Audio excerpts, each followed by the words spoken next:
할렐루야. 우리 하나님 말씀 보시겠습니다.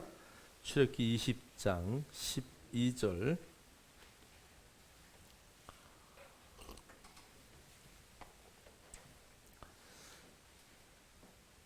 출애굽기 20장 12절, 신명기 5장 16절 두 군데 말씀을 읽도록 하겠습니다.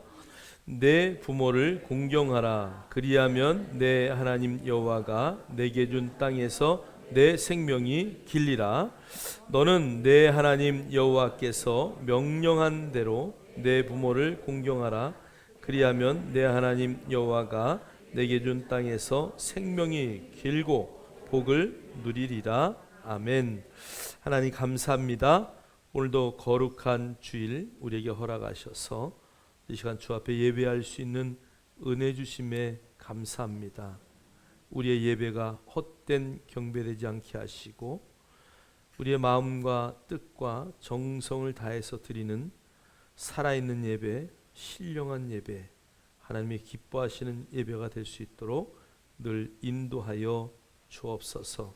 하나님, 오늘도 이 강단을 통해서 흘러나오는 생수의 말씀들이 우리의 심령을 바로 세우게 하시고 하나님 깨끗하게 하셔서 하나님의 영광의 그릇으로 온전히 쓰임받는 믿음의 리더들이 세워지는 놀라운 은혜의 시간이 되게 하옵소서. 사단마귀 틈타지 못하게 하시고 한 명도 하나님 다른 생각 졸음 오지 않게 하셔서 주의 말씀에 집중할 수 있는 은혜의 시간이 될 수 있도록 역사하여 주옵소서. 예수 그리스도 이름 안에서 기도하옵나이다. 아멘. 할렐루야. 주의 이름으로 사랑하고 축복합니다. 목사님들끼리 서로 만나서 대화를 하다 보면 간혹 이런 이야기를 합니다. 우리 성도들이 너무 많은 설교를 들었다. 설교를 많이 들으면 좋은 거 아닌가요? 너무 많이 설교를 들어서 이 머릿속에는 있는데 삶 속에 나오지 않는 거죠. 너무 많은 설교를 들어서 그 말이 대충 무슨 말인지는 아는데 그 진짜 의미를 깨닫지 못하는 경우가 너무 많다는 거죠. 그래서 깊이 있게 성경을 조금 이야기하면 전혀 고민해보고 생각해보지 않는 거야. 여러분, 우리 기독교는 삶에서 모든 것이 우러나오지 않고 내 머릿속에 있는 것은 아무 의미가 없다는 것을 여러분 인정하십니까? 그래서 기독교는 종교가 아닙니다. 우리가 믿는 기독교는 말 그대로 여러분 생명이라는 말을 영어로 life라고 표시했어요. 그죠? 그 life라는 말은 생명 이꼬로 삶이라는 것이죠. 그래서 우리 전 삶이 하나님 앞에 온전히 드려지는 그런 삶이 되지 않으면 이 기독교는 삶이 반드시 행동으로 나타나는 그런 종교라는 것을 여러분들 인식하셔야 돼요. 우리는 늘 오늘도 고백이 있지만 나는 영입니다라고 고백을 합니다. 나는 영입니다. 할렐루야. 여러분이 영이라는 걸 인식하십니까? 여러분의 영원한 본질이 영이라는 것이에요. 우리의 육신도 우리의 모든 가지고 있는 소유도 언젠가는 다 이 땅에 놓게 되어 있어요. 우리가 가지고 갈 수 있는 것은 아무도 없다는 것이에요. 그래서 우리가 세상 끝날 때까지, 아니 죽어서도 영원히 하나님 앞에 영원히 사는 그 삶을 바라볼 때에 우리의 영은 너무 중요한 거죠. 저와 여러분이 내가 영이라는 것을 깨달았다면 우리가 이 땅에서도 뭘로 살아야 돼요? 영으로 살아야 되는 거예요. 육신적인 감정 또 나의 오감으로 우리의 인생을 허비하지 마시고 내 안에 정말 하나님의 그 주신 영, 그것이 무엇인가, 거기에 여러분의 인생을 집중할 수 있어야 돼요. 하나님 앞에서는 그것만이 카운트되는 거예요. 그것만이 계수되고요. 그것만을 인정하셔요. 그래서 마지막 때 하나님 앞에 갔을 때 주여 주여 하는 자들이 다 천국에 올 것이 아니다. 주여 주여 한다고 다 너희들이 천국 그곳에 입성하는 것이 아니다라고 주님이 말씀하셔요. 아니 입성했다 할지라도 우리의 모든 것들을 잣대로 채워서 우리에게 상급을 주실 때 정말 우리가 어떤 영의 삶을 살았느냐, 네 영이 무엇인 줄 알고 네가 정말 그 영이신 나의 말씀대로 너희들이 살았느냐, 그것을 계수하신다는 거죠. 이곳에 예배하는 우리 모든 성도들이 정말 영으로 그래서 기능하며 살아가는 것 너무 중요합니다. 우리가 아담과 하와가 선악과를 따먹을 때 아담과 하와가 죽었습니까? 살았습니까? 네. 죽었습니까? 살았습니까? 여러분 영이 죽으면 다 죽은 거예요. 여러분의 영이 죽으면 여러분이 이 자리에 앉아 있는 게 무슨 의미가 있겠어요? 여러분의 영이 죽었다면 아무 의미가 없는 거예요. 성경은 그것을 죽었다 반드시 죽으리라, 정령 죽으리라, 그것을 의역하면 진짜 죽었다라고 말하는 거예요. 육신은 살아 있어서 움직인다 할지라도 그의 영이 없으면 그는 반드시 죽은 거예요. 영이 없는 그러한 인생은 아무것도 아니에요. 요한복음에 늘 이야기하잖아요. 살리는 것은 영이니 육은 무익하다. 성경이 무익하다라고까지 단언할 때는 영은 굉장히 중요하다는 것이죠. 그러나 우리가 살아있기 때문에 우리의 육신의 어떤 감정, 어떤 감각, 이런 것들을 우리는 느낄 수 있어요. 그러나 내가 영이기 때문에 영으로 반응해야 하는 것은 모든 성도들의 삶의 기준이라는 것이에요. 할렐루야. 예수님이 이 땅에 오셨어요. 예수님이 제일 먼저 그러면 그 영과 혼과 육 중에 가장 먼저 살려야 할 것이 무엇입니까? 어떻게 이렇게 잘하셔요? 뭘 살려야 된다고요? 영을 살려야죠. 그러니까 주님은 늘 말씀하시는 거예요. 내 말이 곧 영이다. 할렐루야. 니고데모에게 영원한 생명에 대해서 거듭나는 것에서 이야기하고 있지만 그는 그것을 깨닫지 못하는 거예요. 제자들도 예수님을 따른다고 열심히 따르면서 헌신하고 봉사하고 충성하고 다 했지만 주님이 십자가에 달릴 때 다 도망가고 진정 그분이 누구인지 알지 못했다는 것이. 그러나 주님이 보혜사 성령을 보내셔서 성령을 깨닫고 난 후에 주님을 도망갔던, 3번이나 주님을 나는 모른다고 부인했던 베드로가 다시 회복이 되는 역사가 있는 거죠. 그래서 여러분 그 영의 회복은 너무 중요해요. 그래서 여러분 죄라는 단어, 요한복음 16장 9절에 정확하게 죄는 무엇인지 나와 있어요. 죄라 함은 너희가 나를 믿지 않는 것이 죄다. 예수 그리스도 그분을 믿지 않는 것이 죄요. 그분을 영접하지 않는 것이 죄요. 그분이 나의 주인이라는 것을, 그분이 나의 모든 삶의 주인이라는 것을 고백하고 내놓지 않는 것이 죄라는 것을 성경은 말씀하고 있어요. 여러분들이 고백하고 여러분들이 선포하고 말씀을 읽고 말씀을 삶에서 살아내야 할 이유가 거기에 있는 것이에요. 어느 날 그 말씀이 내 것이 되어서 성경은 여러분을 낳았다고 말해요. 뭘로요? 말씀으로 낳았다. 썩지 아니할 진리의 말씀, 그것으로 우리를 낳았다고 말씀하시죠. 그래서 여러분의 본질을 다시 한번 이렇게 늘 일깨우시고 확인하셔야 돼요. 내가 무엇으로 살 것인가. 영이신 하나님의 말씀이 여러분 안에서 녹아나기를 주의 이름으로 축복합니다. 제가 구약을 설교를 계속 요즘에 하고 있어요. 특히 십계명을 지금 하고 있는데 그 이스라엘 백성들을 보니까 그들은 예수 그리스도를 부인하는 자들이에요. 아직 주님을 몰라요. 그럼에도 그들이 우리보다 더 성경적으로 살아요. 왜 그럴까? 왜 그럴까? 그들이 그렇게 살 수밖에 없는 것들을 들여다보면서 참 많은 것을 느껴요. 아니 저들은 하나님의 정말 온전한 그 예수 그리스도의 사랑 그것도 알지 못하는데 그들은 하나님의 선민이 됐다는 그 사상 하나로 우리보다 더 탁월한 삶을 살아요. 유대인들의 기도를 한번 살펴보세요. 이것 주세요 저것 주세요가 그들의 기도가 아니죠. 유대인들의 기도를 한번 보세요. 하나님의 말씀을 계속 읊조리는 게 그들의 기도예요. 그것을 테필인이라고 하는데 하나님의 말씀을 붙들고 그 통곡의 벽 앞에서 말씀을 계속 읽다가 생각이 안 나면 딱 펴서 또 읽고 읽다가 그것을 다 읽은 후에 이렇게 꼬깃꼬깃해가지고 벽에다가 박아놓고 와요. 말씀을 읽고 선포할 때 누가 제일 먼저? 내가 제일 먼저 들어요. 그들은 그것을 계속해요.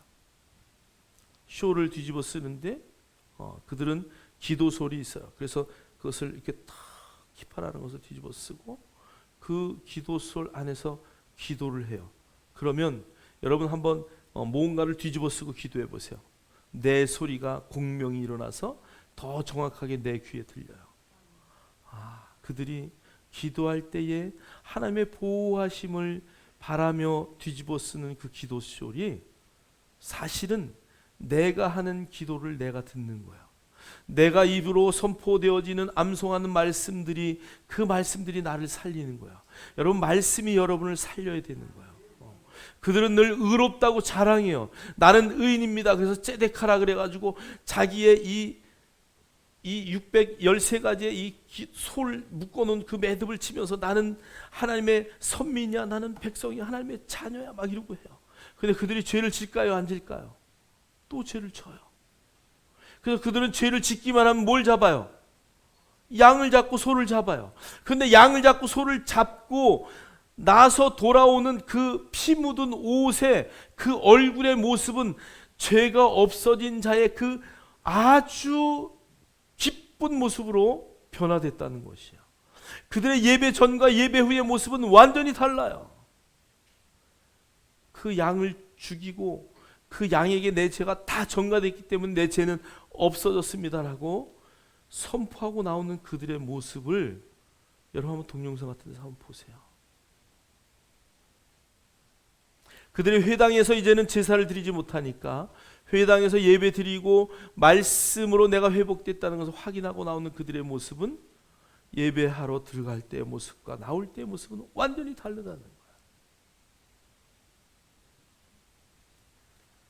그것을 지나서 그들은 1년에 한 번 대속제일이 되면 전 모든 이스라엘 사람들이 다 모여서 예배 드리는 거예요. 대제사장이 그 황소의 피를 갖고 염소의 피를 갖고 소의 피를 갖고 어디로 들어가요? 지성소로 들어가요. 그런데 지성소로 들어갈 때에 모든 백성들은 잠잠히 읊조리고 기도하고 있어요. 왜? 제사장이 들어가서 죽으면 안 되니까. 그래서 그들은 발에 제사장 발에 솔방울을 달아요. 음방울을 달아서 소리가 짤랑짤랑 금방울을 달아서 짤랑짤랑 소리가 나게 만들어요. 그리고 소리가 나지 않거나 움직임이 있는 것을 포착하기 위해서 줄을 묶어서 제사장 발끝에다 매달아요. 제사장이 예식을 취하느라고 한참 동안 아무 소리가 나지 않아요. 하나님과 독대하느라고 아무 소리가 나지 않으면 그들은 바깥에서 불안해서 줄을 당겨봐요. 그럼 제사장이 나 살았어 그리고 표시해요. 아직 살아있구나. 그리고 제사장이 지성소에서 모든 예배를 끝내고 하나님이 우리의 모든 죄를 용서하셨고 그 속죄소의 뚜껑을 열지 않으시고 우리의 죄를 용서하셨다는 확신을 갖고 나오면 백성들은 환호를 해요. 그것으로 그들은 1년 동안 감사함으로 기뻐함으로 어떤 일이 생겼든 나는 하나님의 자녀입니다라는 자부심으로 살아가요.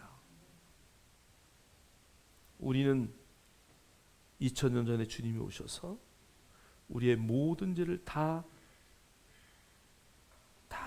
원어로 의미하면 제거하셨어요. 여러분의 전 죄가 제거됐음을 믿습니까?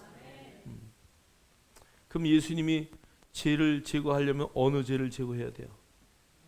원죄인 우리의 영의 죄를 다 제거하셨다는 거예요.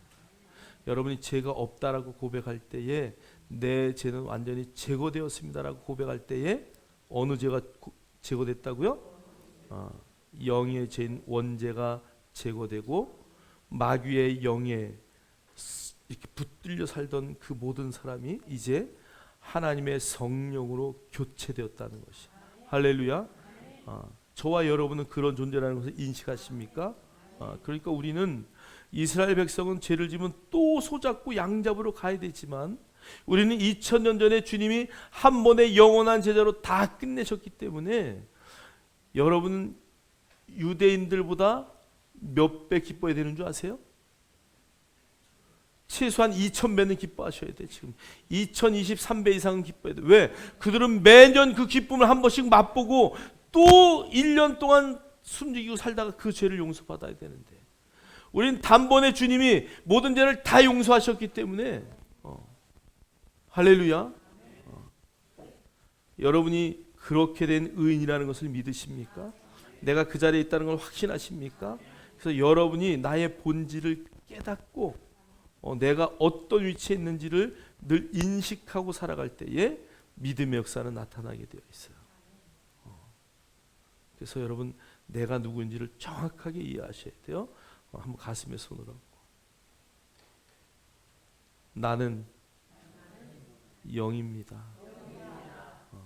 나의 본질은 나의 본성은 영입니다. 할렐루야.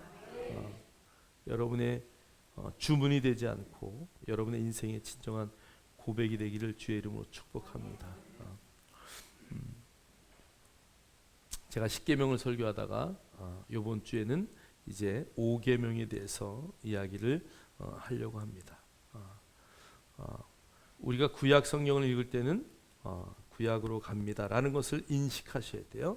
우리는 성령 안에 있는 예수 그리스도 안에 있는 자들이에요. 그래서 구약의 모든 율법과 구약에 있는 모든 하나님의 말씀들을 이미 주님이 해결하신 부분에 대해서는 우리가 감사함으로 고백하는 삶을 살 것이고 할렐루야. 그래서 여러분들이 구약 성경을 읽을 때는 늘 그것을 인식하고 구약에 있는 그 말씀을 예수님은 뭐라고 말씀하셨는가에 집중하시면서 볼 필요가 있다. 그것을 여러분 오늘 말씀 안에 깔고서 그 말씀을 보도록 하겠습니다. 자, 히브리어로 보는 10계명 5번째인데요. 이제 부모를 존경하라. 자, 우리 첫 번째 이제 5계명 5계명 부모를 공경하라고 한 계명은 첫 번째 하나님에 대한 계명인가 아니면 사람에 대한 계명인가? 옆 사람하고 한번 토의를 하세요. 누구에 대한 계명인가?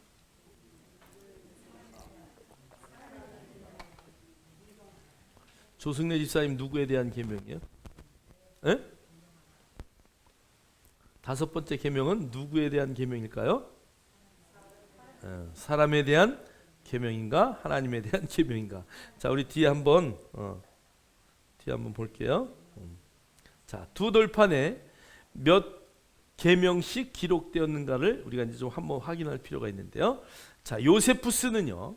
제가 이 계명을 유대인들은 어떻게 보는가를 보려고 이 돌판에 어떻게 기록되어 있지 이걸 보려고 하는데 그림마다 다 달라요. 어떤 때는 4개가 있고 어떤 곳에는 5개가 있고 서로 달라요. 자, 그래서 제가 쭉 보니까 요세푸스는 5대 5예요. 5개는 하나님에 대한. 그래서 부모에 대한 것을 누구에 대한 계명으로? 하나님에 대한 계명으로 봤어요. 그리고 살간도고탐 요것은 사람에 대한 계명으로 봤다는 거예요. 자, 그런데 어거스틴과 로마의 뭐를 말하는 거예요? 이제 천주교가 그 당시에 있을 때 3대 7로 봤다는 거예요. 자, 그럼 3대 7로 왜 봤을까? 1계명 나는 유일하신 하나님이다. 2계명이 뭐예요? 우상을 만들지 말아라. 3계명 내 이름을 망령되 일컫지 말아라. 안식일 거룩히 지켜라. 안식일은 누구 때문에 거룩하게 지키라는 거야? 사람들이 지켜야 되는 거니까. 그래서 요 3계명 외에는 다 사람에 대한 것이다. 그래서 7개, 그래서 3대 7로 나눴대요. 자, 칼빈은 4대 6으로 나눴어요. 주님이, 하나님이 이렇게 말씀하신, 내가 거룩하니 너희도 거룩하라. 기준이 누구예요? 하나님이죠. 내가 거룩하니까 너희도 거룩하게 살아야 돼. 그러니까 안식일에 대한 계명은 하나님에 대한 것이다. 그래서 4대 6으로 나눴어요. 자, 그런데 어떤 학자들 10대 10으로, 왜 그러냐? 계약이라는 것은 언약, 십계명, 이 계약은 언약이잖아요. 두 돌판에다 언약을 세우고 오니까 이쪽에 10개 기록하고 이쪽에 10개 기록해서 하나는 하나님이 가졌고 하나님은 누가 가져요? 우리가 갖는 거다. 그래서 10대 10, 그래서 중복설이다, 이렇게 말해요.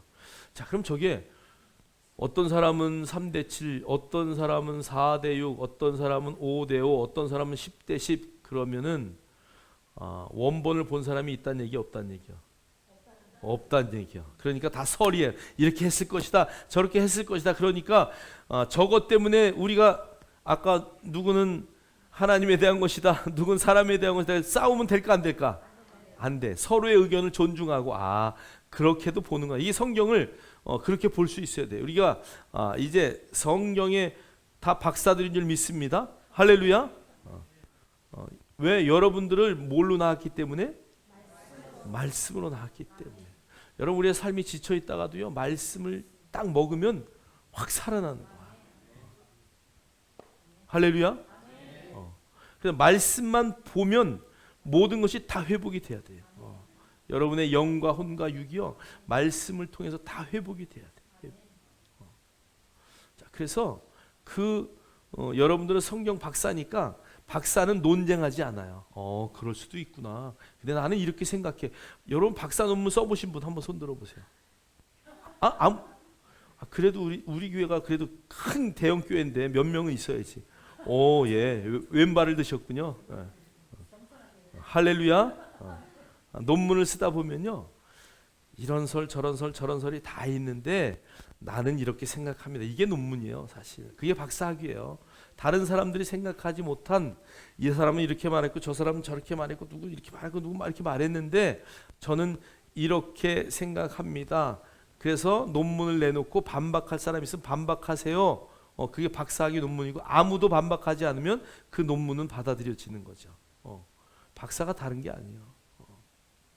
자, 그러니까 뭐 5대 5가 됐든 3대 7이 됐든 4대 6이 됐든 10대 10이 됐든 그 설들을 통해서 왜 그들은 그렇게 생각했는지 우리가 생각을 하고, 나름대로 그래서 나는 내가 볼 때는, 내 기준으로 볼 때는 난 이게 제일 합당합니다 라고 그것을 취하면 되는 거죠.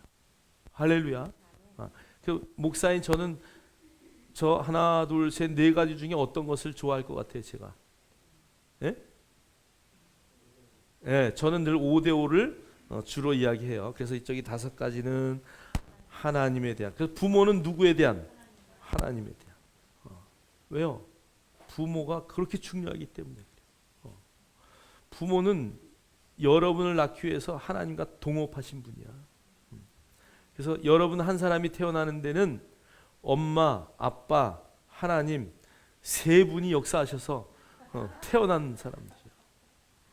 둘이 암만 열심히 해봐야 하나님이 안 주시면, 한나 보세요. 하나님이 안 주시니까 못 낳잖아. 근데 하나님의 태문을 열어주니까 막 줄줄이 낳잖아. 할렐루야. 그래서 그 자식은 내 것이 아니에요. 누구 것이에요? 하나님의 것이에요. 자녀는 하나님의 것이에요. 내 소유, 내 욕심이 들어가면 그때부터 자녀는 망가지기 시작합니다. 자녀는 늘 기도해주고, 자녀는 하나님의 것이라는 것을 늘 인식하셔서 여러분들이 자녀를 노엽게 하지 않기를 원해요. 우리 자녀가 뭘 좋아할까? 하나님이 얘에게 어떤 달란트를 주셨을까? 그것이 무엇인지를 발견하게 해서 그것을 잘 이렇게 정말 세계적인 수준으로 이렇게 끌어올리는 것. 저는 이강인을 좋아해요. 얼마나 축구를 잘하는지. 어렸을 때부터 그렇게 곤란해. 손흥민이 너무 좋아해요. 어렸을 때부터 아버지가 그렇게 걔의 소질을 발견하고 키워서 세계적인 선수가. 여러분 세계적인 선수의 세계적인 모든 기질은 각 사람이 다 가지고 있어요. 왜 그런 줄 아세요? 나와 똑같은 사람이 하나도 없기 때문에. 나만 갖고 있는 고유한 하나님이 주신 재능이 다 있어요.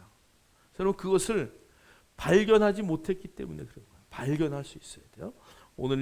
오늘은 이제 다른 교회들 어린이 주일로 막 시켜. 우리는 뭐 특별히 이런 주일 저런 주일 잘 안 지키지만 여러분들이 자녀들은 그렇게 키우셔야 된다. 할렐루야.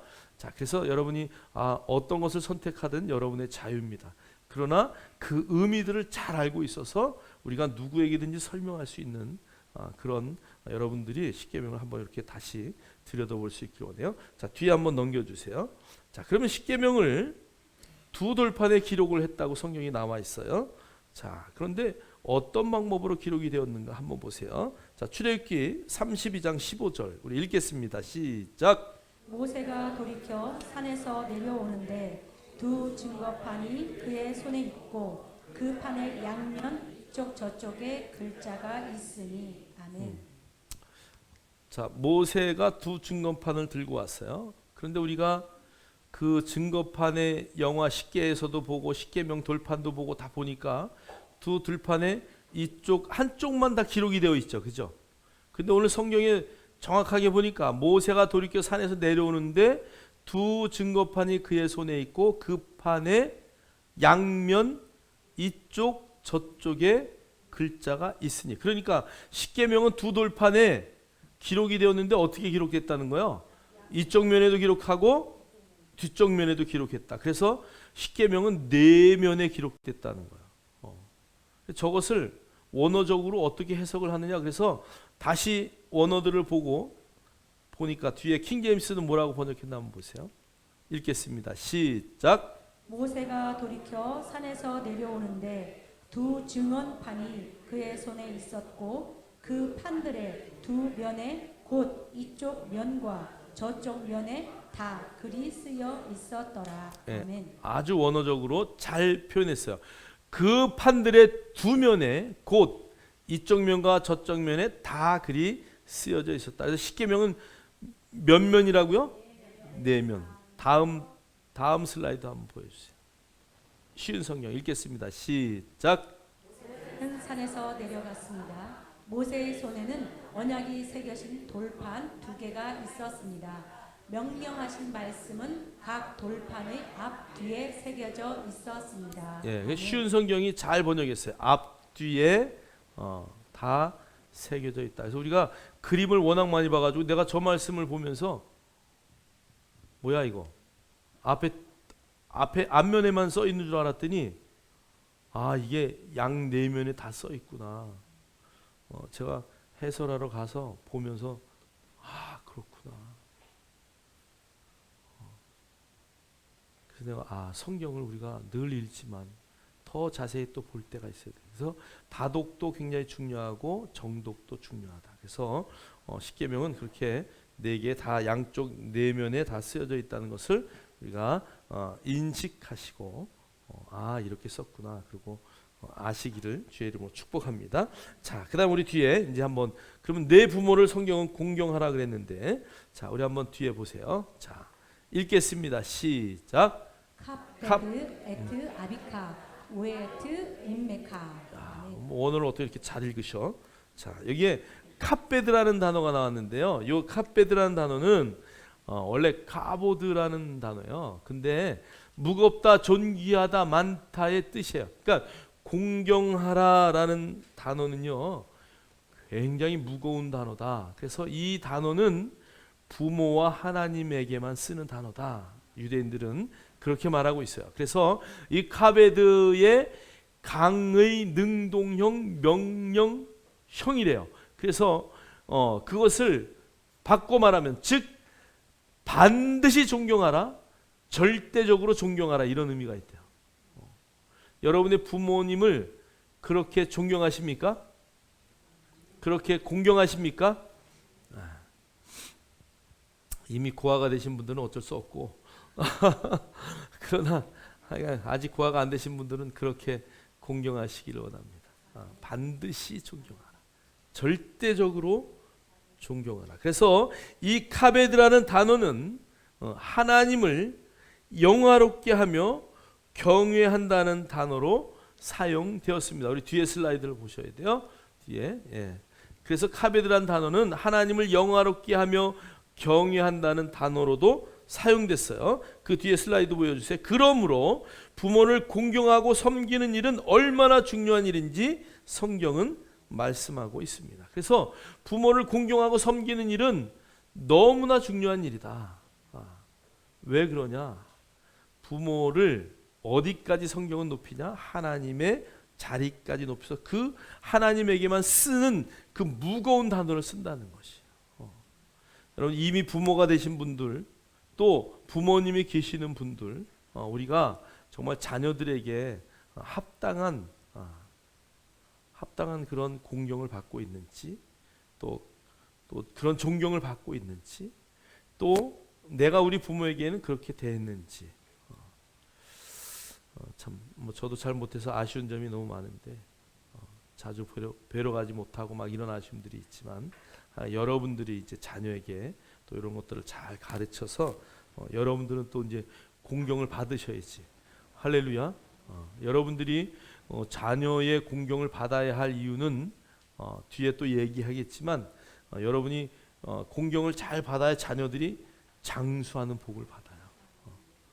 여러분 자녀들이 일찍 가면 절대 안 되잖아. 나보다 절대 갈 수 없지 먼저. 할렐루야. 그러니까 여러분들이 그러려면 이제 자녀들의 그 공경을 잘 받을 수 있는 그런 분위기도 만들고 여러분들이 그런 위치에 있다는 것을 잊지 마셔야 돼요. 자, 우리 마가복음 7장 10절로 13절 우리 다 같이 한번 읽겠습니다. 시작. 모세는 내 부모를 공경하라 하고 또 아버지나 어머니를 모욕하는 자는 죽임을 당하리라 하였거늘 너희는 이르되 사람이 아버지에게나 어머니에게나 말하기를 내가 드려 유익하게 할 것이 고르반 곧 하나님께 드림이 되었다고 하기만 하면 그만이라 하고 자기 아버지나 어머니에게 다시 아무것도 하여 드리기를 허락하지 아니하여 너희가 전한 전통으로 하나님의 말씀을 폐하며 또 이 같은 일을 많이 행하였느니라 하시고 아멘. 그래서 모세는 내 부모를 공경하라고 말하고 아버지나 어머니를 모욕하는 자, 아버지나 어머니의 이름을 더럽히고 아버지나 어머니에게 대들거나 그 다음에 따지거나 막 이렇게 하는 그런 자들은 죽여버려라. 이렇게 이런 출애굽기 21장 17절과 레위기 20장 9절 한번 보면 그냥 즉결 심판이 즉결 심판. 그래서 부모에게 잘 공경하라고 말하는 거죠. 그런데 그들은 자기들의 전통을 만들었어요. 그게 고르반이죠. 고르반이라는 것을 제사장 앞에 선언하면 그 돈으로는 아무에게도 쓸 수가 없고 자기를 위해서만 써야 돼요. 그리고 남는 돈을 다 어디다 바친다고요? 제사장에게 싹 성전에 드리는 거 하나님에게. 자, 그러니까 저 법의 함정은 부모 모시기 싫다 그 얘기예요. 그래서 우리나라도 고려장을 드렸듯이 유대인들도 그런 잘못된 전통을 이어가고 있어요. 그래서 성경은 12절에 주님이 이렇게 말해요. 자기 아버지나 어머니에게 다시 아무것도 하여 드리기를 허락지 아니하여 너희가 전한 전통으로 하나님의 말씀을 폐하며 또 이 같은 일을 많이 행하느니라 하시고. 그러니까 유대인들이요 이제 이 탈무드 또 뭐 여러 가지 또 그 자기들의 그 이런 뭐 전통들을 붙여가지고 그 전통으로 하나님의 계명을 잘 지킨다고 하지만 그 전통들 때문에 하나님의 계명을 폐하는 그런 일들이 너무 많다는 거죠. 그래서 주님은 어떤 일이 있어도 너희들은 부모에게 공경해야 된다라는 것을 더 정확하게 말씀하셨다는 거예요. 자, 그래서 뒤에 보면 이렇게 제가 썼어요. 부모는 하나님의 창조 동력자, 이게 파트너다 이렇게 썼어요. 파트너래. 부모는 하나님의 창조 동역자, 엄마, 아빠, 하나님이 함께 나를 만드셨다. 그렇기 때문에 주님을 닮은 부모부터 공경해 옳습니다. 이건 유대인들의 말들이죠. 그래서 그들이 부모에게 어떻게 공경을 해야 되냐, 이렇게까지 하나님에게 하듯이 공경해야 된다. 그것을 말씀하고 있어요. 자, 그 다음에 뒤에 제가 이렇게 또 썼는데요. 우리는 부모를 자신을 창조한 주체로 인정해야 하며 재산을 노린다거나 사익을 취하기 위한 속셈으로 어버이를 공경해서는 안 됩니다. 내가 한 1,000억 정도 있다면 우리 자녀들이 일주일에 한 번씩은 전화하고 막 열심히 올 거야. 그죠? 매일 올까? 내가 물려줄 게 별로 없으니까 안 오는 거지. 여기 1,000억 있으신 분. 근데 그것 때문에 막 열심히 막 이렇게 막 좀 이제 막 하는 척 하는 거죠. 공경하는 척 하고 나중에 돌아가시자마자 그날 바로 그 자리에서 장례식 끝나면은 재산을 어떻게 나눌 것인가, 그것 때문에 박튀기게 싸우는 형제들 뭐 종종 봅니다. 사실 종종 봐요. 그래서 여러분들이 재산이 있다면 미리 다 이렇게 싸움 나지 않도록 미리 정리하셔야 돼요. 그래서 사익을 취하거나 또 그러기 위한 속셈으로 어버이를 공경하는 것은 절대 안 된다. 또한 부모의 생명과 이름을 걸고 함부로 맹세해도 안 됩니다. 왜 그럴까요? 하나님과 동등한 위치에 있기 때문에 그렇게 하면 안 된다는 것이에요. 부모를 공경하는 것은 곧 하나님을 공경하는 것과 같기 때문입니다. 이게 탈무드의 랍비들의 가르침 가운데 나오는 말들인데요. 정말 우리가 이 정말 부모를 어떻게 공경할 것이냐, 이런 것들을 여러분이 참고로 더 보시면 좋을 것 같아요. 자, 우리 한번 그러면 공경과 경애를 한번 잠깐 볼게요. 자, 출애굽기 20장 12절에는 이렇게 쓰여져 있어요. 너희 아버지와 너희 어머니를 공경하라. 자, 그 다음에 레위기 19장 3절에는 너희 각 사람은 그의 어머니와 아버지를 경외하라. 그래서 공경하라, 경외하라. 공경하라라는 단어가 나올 때는 어머니가 먼저 나오고, 경외하라는 공경하라는 단어가 나올 때는 아버지가 먼저 나오고, 경외하라는 단어가 나올 때는 누가 먼저 나와요? 어머니가 먼저 나와요. 자, 그 밑에 읽겠어요. 공경과 경외는 무엇이 다릅니까? 한번 읽겠습니다. 시작. 경애란 아이가 부모님께 말대꾸하지 않으며 그분의 결정에 반대하지 않는 것을 말합니다. 공경이란 부모님을 잘 모시고 의복을 입혀드리며 밭과 출입을 도와드리는 일을 말합니다. 네, 이 카도시라는 데 그 유대인들의 경전에서 나오는 이야기인데요. 자, 그럼 경외는 뭐고 공경은 뭐냐? 성경은 경외하라, 공경하라 두 가지를 말했는데, 그러면 경외는 뭐냐? 경외는 아이가 부모님께 말대꾸하지 않으며 그분의 결정에 반대하지 않는 것을 말한다. 자, 그러면 공경은 뭐냐? 부모님을 잘 모시고 의복을 입혀드리며 바깥 출입을 도와드리는 일을 말한다는 얘기죠. 자, 그래서 경외란 어린아이와 같이 부모의 말에 토를 달지 않고 순종하는 것을 말하고요. 공경이란 나이 드신 부모님을 늘 돕고 그분에게 모든 필요를 채워주는 것, 이게 공경이란 단어예요. 자, 그래서 탈무드의 가르침에 의하면 경외는 부모의 위신을 깎아내리는 행위를 금하는 것이고, 공경은 부모의 편의를 도모하고 위신을 세우는 긍정적인 행위를 일컫는 말입니다. 나는 공경을 잘해, 나는 경외를 잘해. 둘 다 잘하기를 주의 이름으로 축복합니다. 경계에 서서 나는 여기까지만, 이게 아니고 둘 다 잘할 수 있어야 돼요. 자, 그러면 공경 시에는 왜 아버지와 어머니를 순서를 이렇게 바꿔놨을까?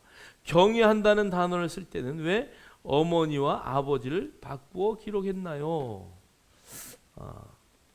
책을 보니까 공경이라는 단어를 왜 아버지가 먼저 앞에 나오게 했냐 그랬더니 자녀들이 공경할 때는 어머니를 더 공경한대, 아버지보다. 누구를 더 공경한다고요? 어머니보다, 아버지보다 어머니를 더 공경한대. 그래서 왜 아버지는 맨날 훈계하고 뭐 이런 일을 하시잖아요. 그러다 보니까 아버지가 무섭고 어머니하고 더 친감이 있기 때문에 공경이란 단어, 내가 베푸는 거잖아요. 그러니까 엄마가 약해 보이니까 더 먼저 베풀기 때문에 아버지를 앞에다 놨다. 그래서 아버지를 먼저 공경하고 그 다음에 어머니를 공경하라, 이렇게 가르친다는 거죠, 유대인들은. 자, 그러면 경외할 때, 경외는 두려워하는 거잖아요. 어려워하는 거고요. 그래서 경외라는 단어 앞에 어머니를 먼저 넣은 것은 자녀들은 아버지를 본래 경외하는 마음이 원래 있대요. 어린아이였을 때 우리 아버지는 슈퍼맨이잖아요. 엄마보다는. 그래서 의도적으로 어머니를 앞에 놓고 아버지를 뒤에 놨다. 그래서 의도적으로 어머니를 경외하도록 노력하는 삶을 자녀들은 살아야 된다. 그죠? 자녀들이 엄마는 알지도 못하면서 아버지한테 그 말했다간 신나게 두들겨 맞지. 그러니까 엄마 앞에서는 막 그냥 그런 거 하지 말아라, 그 얘기를 하는 거야. 그래서 공경과 경외를 성경은 두 곳에 다 기록을 했는데 앞에가 아버지와 어머니, 어머니와 아버지가 바뀐 이유가 그런 것이다. 그래서 정말 이 공경과 경외 두 가지가 우리에게는 다 필요한 것이다라는 것을 여러분 인식하셔야 돼요. 자, 네 번째, 이제 약속 있는 첫 계명이라 그랬어요. 자, 우리 신약성경 에베소서 6장 1절로 3절 읽겠습니다. 시작. 자녀들아, 주 안에서 너희 부모에게 순종하라. 이것이 옳으니라. 내 아버지와 어머니를 공경하라. 이것은 약속이 있는 첫 계명이니 이로써 내가 잘되고 땅에서 장수하리라. 아멘. 아멘. 그래서 오늘 이게 5계명인데 왜 첫 계명이라고 했을까? 그래서 아까 4대 6으로 나눈 분들이 요 말씀을 근거로 나눠요. 첫 계명이라고 왜 있는데 사람에 대한 첫 번째 계명이다, 이렇게 지금 주님은 보고 말씀하신 거야. 자, 그래서 이 5계명을 약속 있는 첫 계명, 사람들에게, 자녀들에게 너희들은 부모를 공경해야 된다는 것을 약속을 하면서 그 약속을 지켰을 때는 두 가지가 있어요. 잘되고 장수예요. 잘되고 장수하는 방법은 뭐 하는 것이다? 부모를 열심히 공경하는 것이다. 자, 우리 한번 우리가 읽었던 출애굽기 20장 12절 한번 읽을게요. 읽겠습니다. 시작. 내 부모를 공경하라. 그리하면 내 하나님 여호와가 내게 준 땅에서 내 생명이 길 것이다. 그래서 출애굽기 20장에서는 생명이 길 것을 말했어요. 길 것을. 그래서 장수한다라는 복에 대해서 이야기했는데요. 자, 그런데 요 똑같은 출애굽기 20장 12절, 이 출애굽기 20장은 십계명장이잖아요. 이게 원래 신명기 5장에서 다시 십계명을 모세가 다시 이야기할 때는 요 이야기가 좀 늘어나요. 자, 신명기 5장 16절 읽겠습니다. 시작. 너는 내 하나님 여호와께서 명령한 대로 내 부모를 공경하라. 그리하면 내 하나님 여호와가 내게 준 땅에서 생명이 복을 누리리라. 내 생명이 길고 그 다음에 뭘 누려요? 복을 누린대요. 그래서 첫 번째 준 십계명 출애굽기 20장에서 모세가 말할 때는 생명이 긴 장수에 대해서만 이야기하고, 그 다음에 신명기에서 다시 약속을 할 때는 생명도 길고 모두 줘요?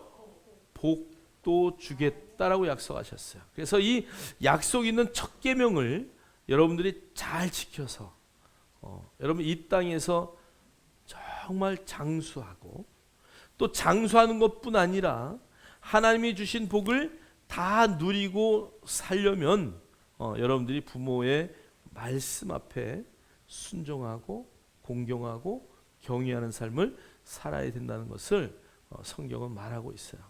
우리가 제사의 문제 때문에 기독교는 부모를 공경하지 않아, 이런 잘못된 배경들을 많은 사람들이 가지고 있어요. 또 어떤 기독교인들은 어떤 교회 다니고 예수 믿는 사람들은 제사 드리는 집안에 다 제사 드리잖아. 큰 집에서 제사 드리는데 아예 가지도 않아. 또 아예 거기 가서 또 밥도 안 먹어. 제사 드렸다고. 여러분, 이 먹는 것에 대해서는 여러분 이미 주님이 자유하다고 말씀하셨어요. 할렐루야. 입으로 들어가는 것 중에 더러운 것은 없다. 입에서 나오는 게 문제지. 그래서 여러분들이 그런 데 있어서는 자유하셔야 돼요. 만약에 여러분 큰 집에서 제사 드리는데 내가 못 간다, 그러면 어떻게 해야 돼? 어떻게 이렇게 잘하셔? 돈이라도 보내는 거야. 제가 이런 일이 있어서 못 가는데 이렇게 그래서 전화라도 하든가. 그래서 사정을 잘 이야기하고 그리고 만약에 여러분이 가면요, 이전에 우리 아내는 그랬어요. 다 우리 집에 엄청나게 제사 드렸으니까 난 뭐 모르는데 하여간 십자가 크면서 다 했대. 제사 안 하고 그냥 절 안 하고 그러면 되니까. 그리고 가서 다 봉사 다 했다는 거예요. 여러분들이 그런 것 때문에 형제 예수님 때문에 막 그런 어처구니 없는 일들이 생기지 않도록 여러분들이 기독교는 오히려 살아있을 때 더 잘하는 거다. 돌아가신 다음에 이미 뭐 천국 가시고 뭐 다 가셨는데 뭐 어떡할 거야. 그래서 여러분들이 그렇게 하시고, 또 부모님이 아직 예수를 모르거나 영접하지 않았다면 여러분들이 최선을 다해서 영접 기도를 시키셔야 돼요. 그리고 건강이 허락하면 세례 받으실 수 있도록 그렇게 하셔야 돼요. 왜 그러냐면요, 제가 장례식장 갔는데 목사님의 아버님인데도 예수를 안 믿고 돌아가셨어. 이걸 가서 뭐라고 기도해야 되고 뭐라고 예배를 드려줘요? 지옥 갔습니다 그럴 수 있어요? 그럴 수 없잖아. 그러니까 여러분이 정말 여러분의 부모가 아직 예수를 믿지 않는다면 그분이 천국 갈 수 있도록 하는 것이 최고의 효도예요. 왜요? 그곳에 거기 가서 우리가 웃고 같이 볼 거니까. 그래서 정말 여러분들이 부모를 공경하고 정말 경외할 수 있는 그런 자리에 서기를 주의 이름으로 축원합니다. 축원합니다. 우리의 진짜 아버지는 누구입니까? 육신의 아버지를, 육신의 어머니를 성경은 공경하고 존경하고 경외하라고 말합니다. 그러나 우리의 육신의 어머니 아버지는 세월이 지나면 내 곁을 떠나십니다. 그러나 우리의 진짜 아버지는 나를 떠나지 아니하시고 세상 끝날까지 동행하십니다. 내 영의 아버지, 나의 참 아버지, 육신의 아버지에게라도 우리가 그렇게 하라고 할진대 나의 진짜 아버지에게 우리는 어떠한 자세로, 어떠한 마음으로, 어떠한 행동으로 그분 앞에 살아가고 있는지 오늘 말씀을 통해서 우리에게 결론을 허락하심에 감사합니다. 우리의 진짜 되시는 참 아버지, 나의 하나님 아버지를 향하여 우리가 늘 감사로, 영광으로, 존경과 경외와 공경으로 살아갈 수 있는 우리의 전삶이 되게 하옵소서. 우리 시간 다 같이 한번 통성으로 기도할 텐데요. 하나님, 내 삶의 모든 것을 드려서 주님을 경외합니다. 주님을 사랑합니다. 내 삶의 모든 것을 드려서 그분을 공경합니다. 내 안에 있는 모든 마음과 뜻과 힘을 다해 주님을 경외하는 삶을 살아내게 하옵소서. 지금까지 그렇게 살지 못했다면 하나님, 오늘 이후에 나의 삶이 내 육신의 아버지를 대하듯이 하나님을 대할 수 있는 그런 하나님으로서의 삶을 살아가게 하옵소서.